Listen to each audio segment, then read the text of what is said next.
So I was looking at the Thursday front page of the Not So Daily Courier, and here's an article. I glance over here and look at it. Heck's State of the County speech, an eye-opener. And it's written by somebody that doesn't usually write about such things for the Daily Courier. Apparently, he went to a Rotary Club meeting. Remember when he was at a Rotary Club meeting before, and Cheryl Walker was there? That was a quorum. They were talking about county business, and they both insisted that that's not covered under state law. Well, it is. And so they broke the law at the Rotary Club meeting, and then I made a comment about the Rotary Club meeting being a place where sometimes laws are broken and where the good old boys get together and share information. Carl Wilson hated that and banned me from his radio station for life. I'm also banned from having pizza at that place for life. That really hurt me. So apparently Heck said to his fellow Rotarians, because all of the commissioners are members of Rotary. Every mover and shaker, every prominent position in county and city government, they're all members of Rotary, but hey, that's just a coincidence. Anyway, the number one point that Keith Heck, the new chair, brought up was people keep coming to these county commissioner meetings, and they're there time after time after time. Now, they don't mean anything, and we don't really listen to them. And BadCounty.com, as an example, doesn't mean anything, but let me mention them again. And he keeps mentioning us over and over and over again and making it clear to everybody that we don't mean anything, but he keeps mentioning us. His main point was, if people that believe, you just got to believe, just clap your hands if you believe. If they believe in the sanctity of county government, they need to come to the weekly business session, let their voices be heard, and here's my favorite part, and drown out all that opposition. Yeah, and the opposition, are those the guys who are screaming and yelling and gnawing on the furniture? Are those the people we're talking about here? Oh, it's mainly you and sometimes me, but yes, we get up at these meetings. In my 3 minutes, I've been told you stopped the entire meeting. You took over the meeting. Now, I get 3 minutes. And this particular one was at a 3-hour meeting with long discussions by the commissioners. And you see, during my 3 minutes, Dale Matthews, I take over the entire meeting. The business of county government grinds to a halt because of my 3 minutes, and only 3 minutes, no matter what it is that I'm talking about. And our voices, because we're not really Americans, as Ed Bowers put it, if we're going to question government, then he says that we're non-American, and that we resemble Nazis or something to him by just criticizing. I think he said fascist. Oh, that's what it was. Yeah, we're fascists. Okay, well, there's only two kinds of fascists that I'm totally aware of, and that would be Nazis and Benito Mussolini and his brown shirt party. Perhaps he meant Benito. He could have. Yeah, you know what? I think people use fascist and Nazi almost interchangeably. Well, I remember one time when Gil Gilbertson was at a picnic, and he would talk to me back in those days, and he had a big belt buckle that had this fascist symbol on it. And I said, Gil, buddy, you're wearing a brown shirt and you have a fascist belt buckle. What does this mean? And I was joking with him. Well, I just got that. Someone gave, where do you buy such a thing? Well, he didn't say this, but I was waiting for him to say, I had my eye on one that looked like a double lightning bolt, but I didn't think I'd get that one. This one looked more attractive. Where do you find a fascist belt buckle? And why would a sheriff wear a fascist belt buckle? Yeah, I mean, that's a little bit more of an obscure thing. I could see somebody ending up wearing that without knowing what it is. So I'll try to give the guy the benefit of the doubt. I hope that's the case. Well, that's why I say, well, what about that one with the double lightning bolt on it? The symbol of the Nazis who were black in World War II. Oh, I didn't realize that the death's head symbol would be, okay. Well, you thought they meant pirates. Anyway, Keith Heck wants us completely drowned out. Now, Simon Hare has also said this on Rotary Radio, KJO Radio, that we are simply gnats in the room that keep bringing up things like, oh, I don't know, open meeting law, the Oregon open meeting law, open public meeting law. What's the matter with us? And we keep coming to meetings, and they're always. Cheryl Walker's been trying this. Oh, I want to get more people down here to drown these people out. We loyally come to these meetings, and we point out terrible things about Keith Heck that totally not true, like the time when he was referring to county workers as little gnats that sneak around. Yeah, little moles that sneak around. All we did was put up the video of him saying that without comment. But when he saw that, his reaction wasn't, oh, man, that's really dumb. I shouldn't have said that. His reaction was that we put words in his mouth. Now, yeah. And the tape was highly edited. Now, why do we need to be drowned out? We didn't say anything. He did all the talking on the tape. Right. And I wonder, I mean, this is going to be interesting to see if Keith Heck, if Keith Heck gets the same number of sycophants down there that Cheryl Walker got, because when she needed them, like if there was going to be something having to do with the recall or something like that, all of a sudden there'd be 15 or 20 other people that you'd never ever seen before. And you're never going to see them again. That's right, you never did. And one of the ladies sat right in front of my camera. She made a point of sitting right in front of the camera. And so I well, okay, so I slightly moved the camera. I mean, this is their version. These were Democrats. Sorry. And they were sitting, and their way of showing the value of America's ability to listen to all kinds of things and not, firebomb the open-mindedness. Yes. Oh, and then one lady gets up. She's their this Pat Bath, who is their treasurer, and Pat Bath said, I believe that when people come to these county meetings that they need to be respectful, okay, all right, and they need to say positive things or they shouldn't speak, really. Right, yeah. And that one gets under my skin every time, because the implication is naturally that you do not say anything objectionable. Don't question government. What's the matter with you? Right, and objectionable speech is a subjective thing. What you find objectionable, I may be totally fine with. So what we're talking about is somebody's perception of what is not positive, and that would be the three people on the other side of the desk. And this is my problem with. I mean, come on. So we should be able to come in there, say whatever we want to, with short of yelling fire and using profanity, and like Keith Heck. Yes, like Keith Heck. And I'm amazed that you're able to gather sycophantic people like that, who are actually pretty. I mean, these are party officials. That's exactly who they were. That's scary.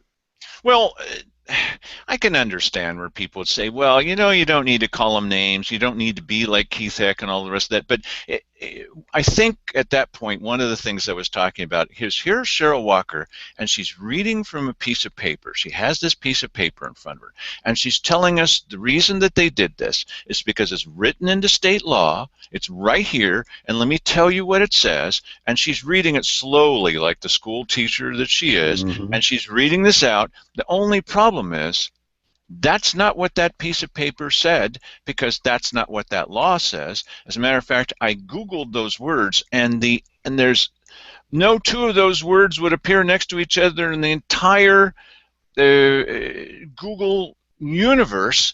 It just was completely wrong, and she's reading this as if that's the truth. There's our explanation of why we're doing this, because this is what the law says. Now, if we criticize that and say that wasn't true, is this what Keith Heck means when he says they have to drown us out? Well, yeah, I would expect that's what he means. And I guess this speech is a little bit of a preview as to Yes. what we can expect from him. I was sort of wondering how that was going to happen. You I expected a little bit to see a power play of sorts, and this is just a preview of that. So I'm disappointed, but I guess we have a show to do, and we'll have plenty of video coming down the pipe. We really, it isn't necessary for us to hunt around for things that have been said. Look, maybe this is critical too. Simon Hare is talking about the wonderfulness of this drone project out at IV. And you can say, oh, well, I like all the jobs and all this. Here's the thing, though. When Simon Hare was talking about what a wonderful thing this would be, I believe that he should have recused himself from the vote, or at least announced, by the way, the principal, the owner of this company that where I'm pressing for this is one of my main contributors. Mm-hmm. Now, if I say that, does that mean that I need to be drowned out by Jim Frick, who was so upset with that he threatened to move to Idaho? Yes. Well, you know what? The problem is that in a politically correct world, Can you sit up a little bit, buddy? yeah, in a politically correct world, you fear saying certain things for meeting with disapproval. Okay, so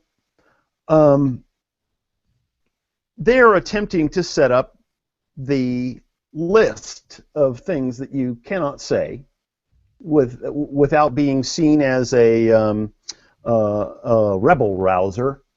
Oh, that's And what that one guy said. He called me a rebel rouser. Okay.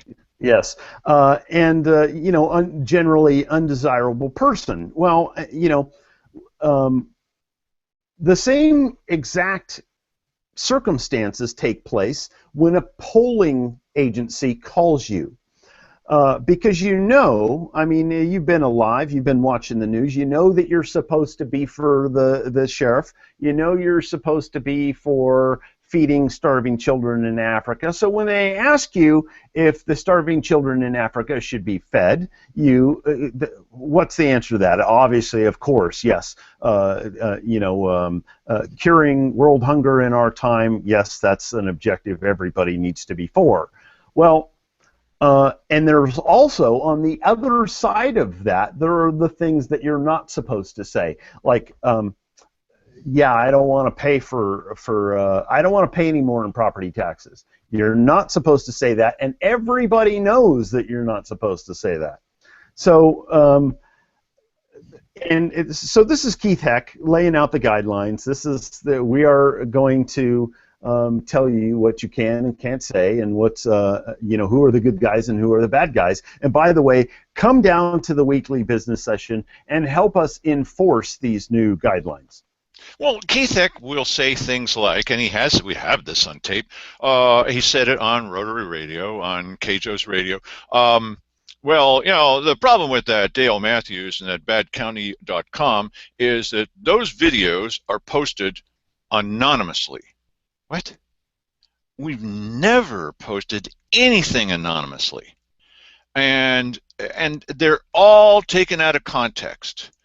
And as Jan Ford says, you see her at some of these meetings, frowning a lot, we don't have a website.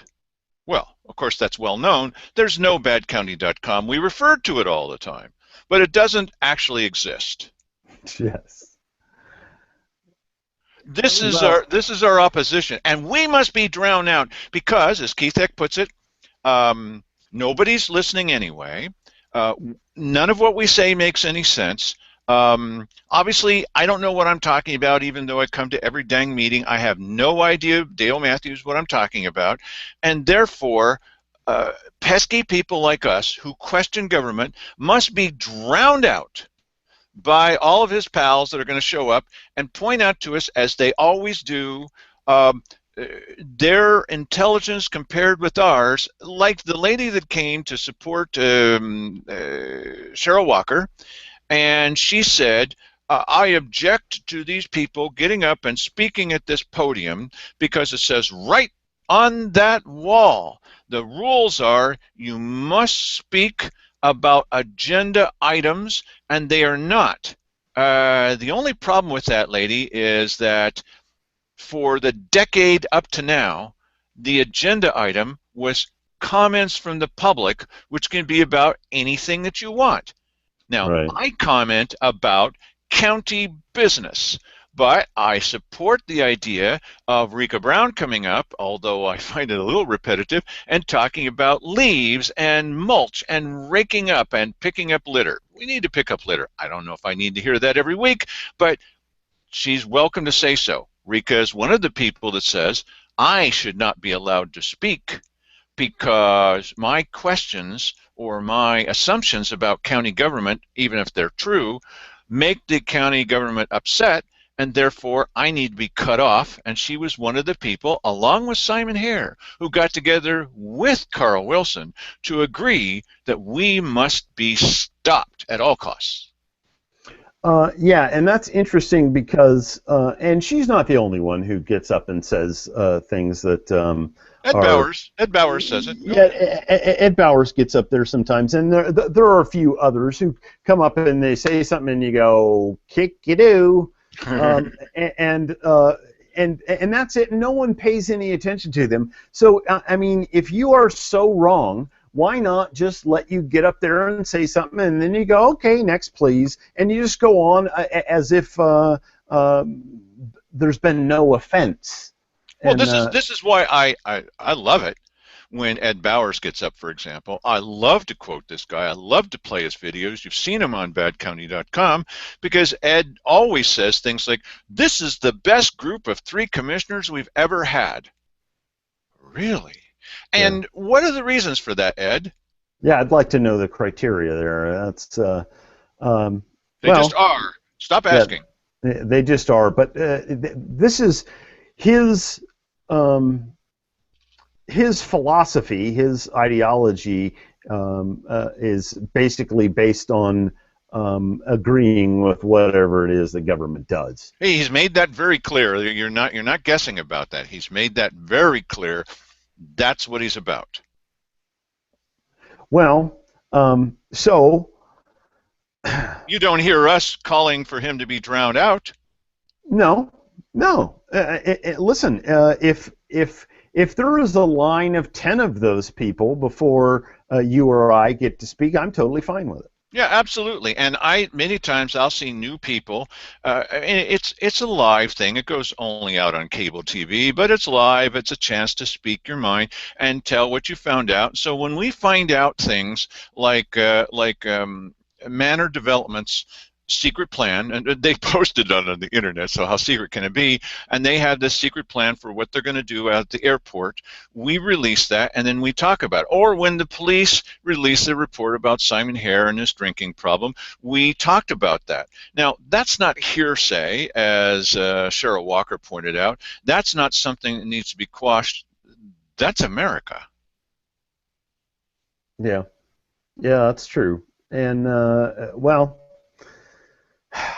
they don't really, and this is not new, by the way. I saw this in county government before I moved here. That they don't like to be called on anything. They like to have a bunch of people talking the party line, and they don't ever like to have to meet with adversity. And I get that. Everybody would like their life to go that way, but in a business where the decisions you make impact people's lives, you have to expect that not everybody's going to agree with everything you do.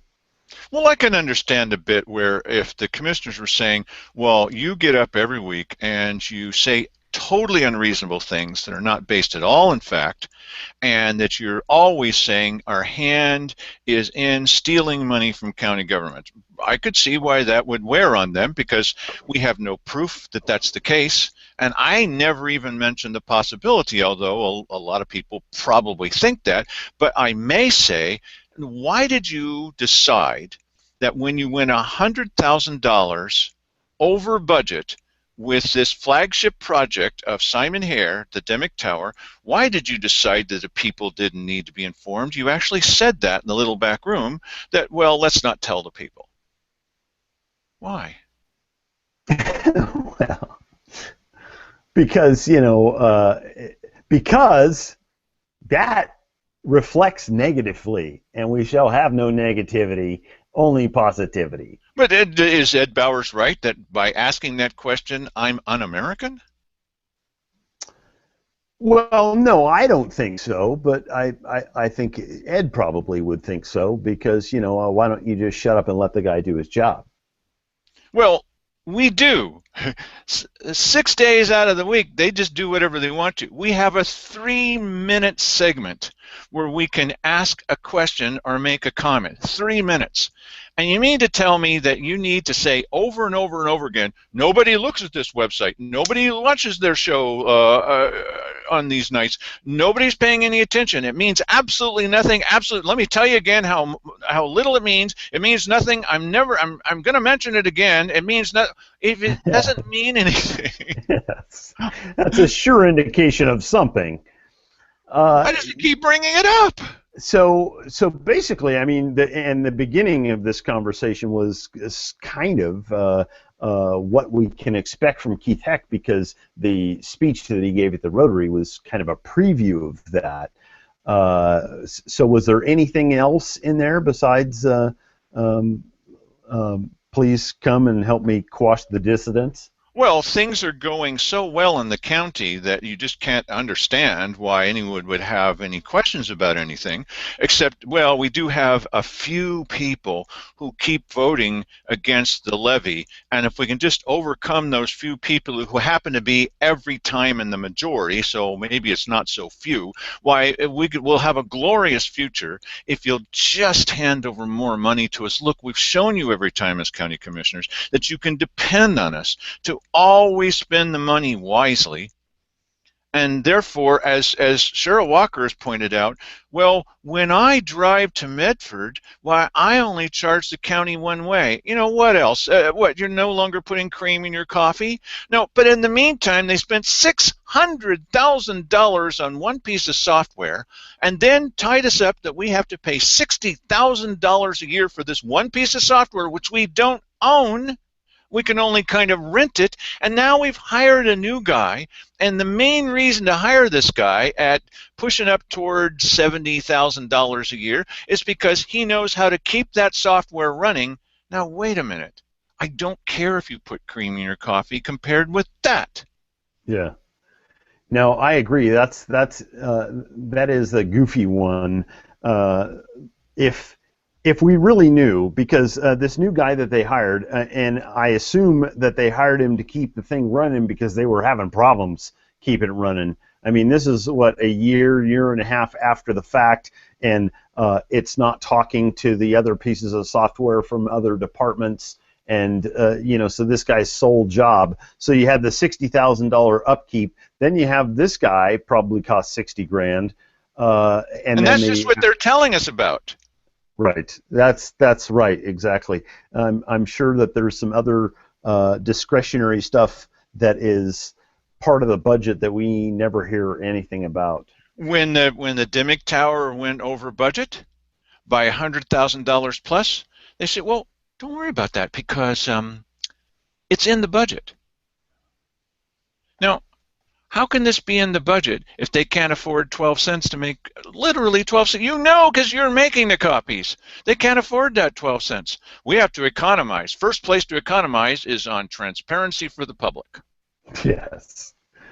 Well, you know what? It's condescension. They don't think much of us, and neither do the people who are pushing these levies at us every single time. They don't think much of us either. As a matter of fact, they have contempt for us because these campaigns that they are running are specifically designed to change us, to brainwash us into believing that the levy is a good thing. Now, to explain, Mike used some pretty strong language there, but let's think about this for a second. The company that they hired, the SOS and company hired, their claim to fame is that they went into a county where the voters had voted 13 times in a row, that's more than us, to not increase their property taxes. Well, this polling company, we're just taking a poll, what's the matter with that? But they went a little beyond poll taking, and they helped the county government pass this thing, a levy, over the wishes of 13 votes by the residents, and this is some kind of victory for the people? Mm-hmm. Yes, and I think we need to start looking at these people with similar outlook that they have for us, which is that they have complete contempt for us. Carl Wilson has said that we are in favor of chaos. Dennis Weber from the Parkway Christian Center said that too. That we're all in favor of chaos, and that, remember, they said 2 years ago that criminals would be getting on special buses to come here and just take advantage of us. And you look at the Courier, their best reporter, they put her immediately. She's brand new. They put her on the police beat. Yeah, well, there's a reason for that. She's not going to be looking into county government and the laws that are being broken every week at the weekly business session. They are breaking the laws. We know that they are. We pointed them out, and a couple of times they've been, yeah, well, that's sort of breaking the law. Well, they're not enforcing the law. Or look at CAJO. Look at the news on CAJO. Practically every story, every other story, is either about how great everything is going, or it's about crime, about crime, about crime, about crime. Hey, that's not all that's happening here. Yeah, you know what? And perhaps, people will let me know, I'm sure. I live out in the county, so literally nothing has changed for me from full funding of the law enforcement in this county to no funding of law enforcement in this county. It is exactly the same for me. I've never seen a cop on my street ever. And generally speaking, we don't have crime around here. And that's just the way it is, okay? So it may well be totally different in town. But, the people get a chance to vote on this, and every time they vote on it, they say no, okay? So I propose that we develop some sort of a name to call them, or a manner of characterizing them that is akin to racist, because that works very well in politics, nationally speaking. If you want to shut somebody up, you just call them a racist. So if we come up with some sort of a word that refers to these people who think so little of us that they want to manipulate us and mold our little minds into yes people instead of no people, which that makes me angry.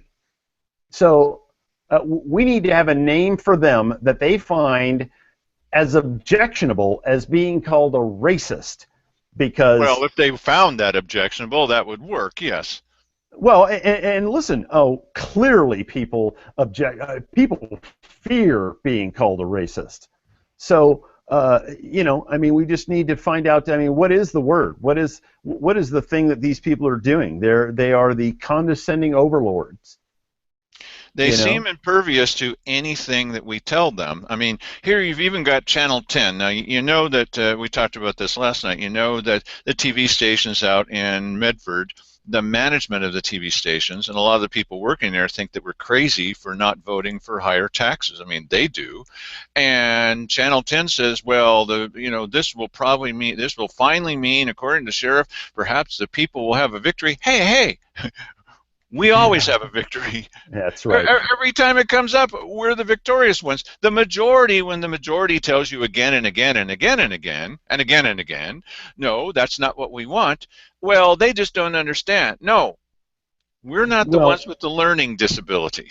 One should never mention Jackson County and the high taxes they pay without mentioning the fact that, and it isn't enough, because they keep coming to them with a levy as well, and they just got done dinging them for the library there, and that was a huge deal. But the public safety, they come after them for that too, and they're paying, I believe, like somewhere on the order of a couple of bucks more per thousand than we are. Well, this is where the new levy would put us, right about on par with the amount of money that they're spending in Jackson County. What? Really? Oh, joy. Well, as I mentioned several times, the first couple of times I voted on this, of course I want good law enforcement. Of course I do. And I voted for it. And after about the third time, I said, well, wait a minute. Didn't we just vote on this just last year? And we had. And I thought, well, why is this coming up again? Because they don't like the way the vote turned out. This just recently happened in a Republican Party meeting. I'm not a Republican, but you would never guess. But just recently happened in a Republican Party meeting. They had a vote of their Central Committee, and some of the people on the Central Committee didn't like the way the vote turned out. Hey, you can find another country if you like. And so they reversed the vote. Wait a minute. Aren't you guys supposed to be the bulwark, the fortification for conservatism and, I don't know, maybe even obeying the Constitution and everything else in America? I mean, that's what some of the national leaders will say. If that's the case, right, why would you reverse a vote of your own people? You're not reversing my vote. You're reversing your own Central Committee. What are you doing? What happened to conservatives? We could use some. Well, and the same thing is happening on a national level, and I know you don't like to talk about that, but that's a very, very similar thing. They're the leadership not reflecting the rank and file. I have nothing against talking about national politics. My problem is that to me, the challenge is, what can we do here locally? Think globally, work locally, and we can do some things about this guy, and we can do some things about these guys, and it is possible that we can make some differences. And as Keith Heck has said, if you'll simply come to a weekly business session and drown out the voices of these people that question government, why, what a better country this would be.